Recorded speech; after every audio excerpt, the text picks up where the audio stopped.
السلام علیکم ناظرین، ایک دفعہ کا واقعہ ہے کہ سلطان جلال الدولہ شکار کے لیے نکلا ہوا تھا۔ سرکاری افسروں اور مشیروں کی اچھی خاصی تعداد بھی اس کے ساتھ تھی۔ ایک جنگل میں پڑاؤ ہوا تو سلطان شکار کی تلاش میں نکلا۔ سرے راہ اسے ایک دیہاتی کسان روتے ہوئے ملا۔ سلطان نے سواری روکی اور گھوڑے سے اتر کر کسان کے پاس گیا۔ پوچھا، کیوں رو رہے ہو؟ کسان نے کہا، حضور، میں اپنے کھیت سے خربوزے نکال کر لا رہا تھا۔ خیال تھا کہ انہیں فروخت کر کے کھانے پینے کا کچھ سامان کروں گا۔ راستے میں 3 نوجوان لڑکے ملے اور میرے سارے خربوزے چھین کر فرار ہو گئے۔ یہی خربوزے میرا اثاثہ تھا۔ اب میں گھر کیا لے کر جاؤں گا؟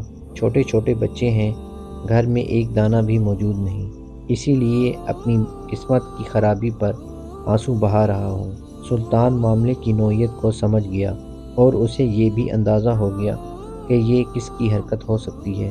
اس نے کسان سے کہا کہ تم سیدھے چلے جاؤ، آگے جا کر تمہیں ایک میدان میں بہت سے خیمے نظر آئیں گے۔ ان خیموں میں جو سرخ رنگ کا خیمہ ہو اس کے دروازے پر بیٹھ جانا۔ میں تھوڑی دیر کے بعد آ کر انشاءاللہ تمہاری پریشانی دور کر دوں گا۔ سلطان جلال الدولہ کی ہدایت کے مطابق کسان گیا اور سرخ رنگ کے خیمے کے دروازے پر چپک کر بیٹھ گیا۔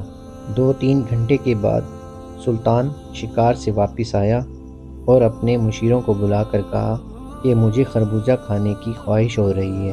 شہر تو یہاں سے کافی دور ہے، آنے جانے میں خواہ تکلیف ہوگی۔ تلاش کرو، اگر کسی ساتھی کے پاس خربوزے ہوں تو لے آؤ۔ یہ سن کر تمام مشیر دوڑے گئے اور تھوڑی ہی دیر بعد ایک مشیر نے 3-4 خربوزے لا کر بادشاہ کی خدمت میں پیش کر دیے۔ بادشاہ نے دریافت کیا کہ یہاں جنگل میں خربوزے کہاں سے ملے؟ مشیر نے کہا کہ میرے ساتھ میرے 3 بیٹے بھی موجود ہیں، آج صبح ہی وہ خربوزے لائے تھے۔ اتنا سننا تھا کہ سلطان کا چہرہ غصے سے سرخ ہو گیا۔ حکم دیا کہ فوراً اپنے بیٹوں کو حاضر کرو۔ مشیر سمجھ گیا کہ بیٹوں کے ساتھ کیا ہوگا، کیونکہ سلطان کا معمول تھا کہ اعمال حکومت یا ان کے کسی بھی عزیز و اقارب سے اگر کوئی جرم سرزد ہو جاتا تو وہ عام مجرموں کے مقابلے میں انہیں نہایت سخت سزا دیتا۔ اسی لیے اس کے لڑکے بھاگ گئے۔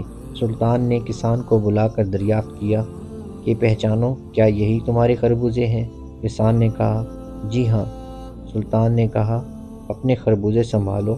اتنے میں مشیر نے آ کر جواب دیا کہ لڑکے خیمے میں موجود نہیں۔ سلطان آگ بگولا ہو گیا۔ اس نے مشیر کا ہاتھ پکڑا اور دیہاتی کے حوالے کر دیا اور کہا کہ یہ آج کے دن سے تمہارا غلام ہے۔ جب تک خربوزے چھیننے والے نوجوان حاضر نہیں ہوتے، خدا کی قسم اگر تم نے اسے چھوڑ دیا تو میں تمہارا سر قلم کر دوں گا۔